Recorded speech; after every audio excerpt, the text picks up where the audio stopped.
Prospect Park is such that Olmsted and Vaux were really looking to create emotions when you were in the park. So when you walk into the park, you create this sense of peace about you first. But then you see the open meadow, and there's this excitement of this huge expanse and this independence and this freedom. And then you walk through the woods, and it's this tranquility and quiet of nature. And you see the lake, and it spreads out before you. So all of it was to affect your senses, so you hear the waterfall before you see the waterfall. You hear the birds, you hear the rustling of the leaves. There isn't any one emotion that I think you can give to the park, but there's many, all of which reflect a peace within yourself and a refreshing of your soul.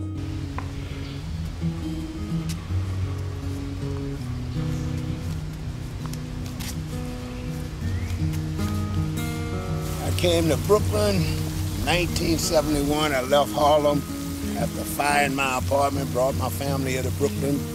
One day coming up out of the subway there by the Brooklyn Museum, I ventured over here to the park, and this is the first thing I saw. And I fell in love with it, and I've been here at least one day of every week since 1971. This park is like home for me. It's beautiful. It takes burden off of my mind when I come here. We are all blessed to live around this park.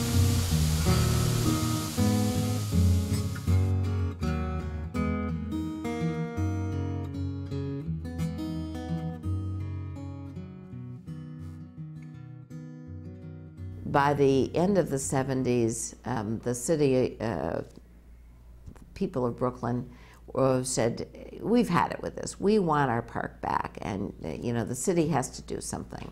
And so in 1980, when I was hired to be the administrator, they also gave us a lot of money for some capital improvements.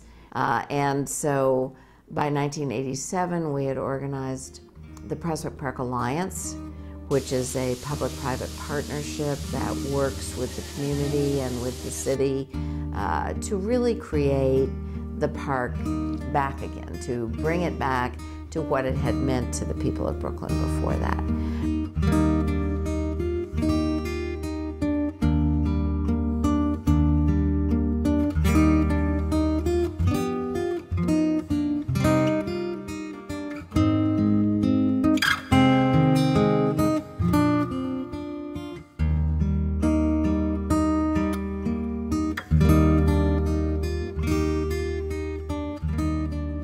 Because Prospect Park's mission includes reaching out to the community and providing programming along with restoring the park and preserving its original spaces and natural areas and buildings, we see the opportunity to provide educational programming as an important part of our mission. What they get here that they can't get in the classroom is an appreciation of nature. A lot of times, a lot of the children I meet feel that going to the park means going to the playground, and they don't really understand the difference between the park and the playground. So one of the benefits of coming here is that they get to experience nature up close and personal. We have a great relationship with the people at the Audubon Center. This is the second year that my class has been involved with lessons from the Audubon Center, and it's wonderful to have people come into the school and then have the children leave the classroom setting to come into the park to be in the natural surroundings. The Audubon Center is a really fun place, but it's also great to have so much of an opportunity to learn things rather than have school, of course, but this is another opportunity for learning things.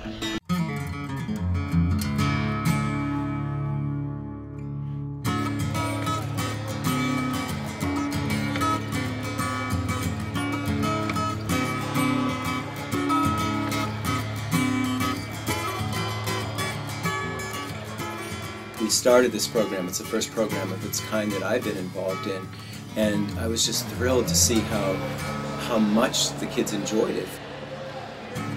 I learned how to play tennis. I learned how to do it the right way. Special Aces program and with Prospect Park Alliance has given me the sense of feeling like I've won a lotto, especially when I see my daughters hit the ball over the net correctly.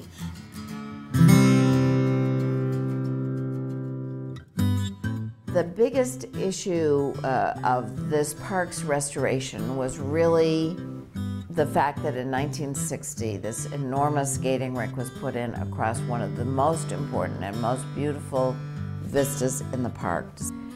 It was one of the least attractive buildings ever put into any place, and slowly but surely it started to fall apart. Historically, this was our most formal area. It was supposed to be the entertainment center of Prospect Park. This is where concerts would happen. And then people would walk along with their parasols, they'd park their carriages, and then they'd stroll along in this beautiful, lush landscape. And we looked at this great big parking lot that was there, and we thought, what if we moved the rink to this parking lot, built this beautiful new facility, and created an exciting center for the park. It's this beautiful place that will be awakened again, and we get to build this brand new facility, a 21st century facility, and create a new layer of architecture in Prospect Park. I think it's important for people who live in the neighborhood as well as people who visit the neighborhood to know that it takes a lot to keep a park up, and the Alliance is a nonprofit organization that works really hard with really smart and capable people to try to make the park the best possible place it can be in Brooklyn. And I think it's important for people to be able to contribute and give back, whether that's coming to help clean up, whether it's making a small donation. It's really important to keep the park a living, thriving place. One of the great things about giving to Prospect Park is it makes you feel better than almost any other gift that you give because of the way that it can impact people's lives. You know that when you give $1 here, it's going to be spent well. It's going to go to making people happy.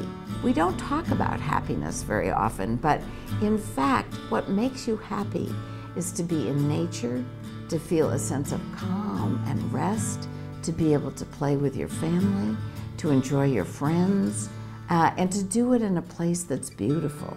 So I believe that people love to give to the park because they see that it's a way to immediately give back to the people of Brooklyn and the people of New York. They might give it to us as well for helping teens become stronger people, for education and the environment, for making the flowers bloom, and for helping the forest live. But I think that the main reason people give to the park is because the park makes everybody happy.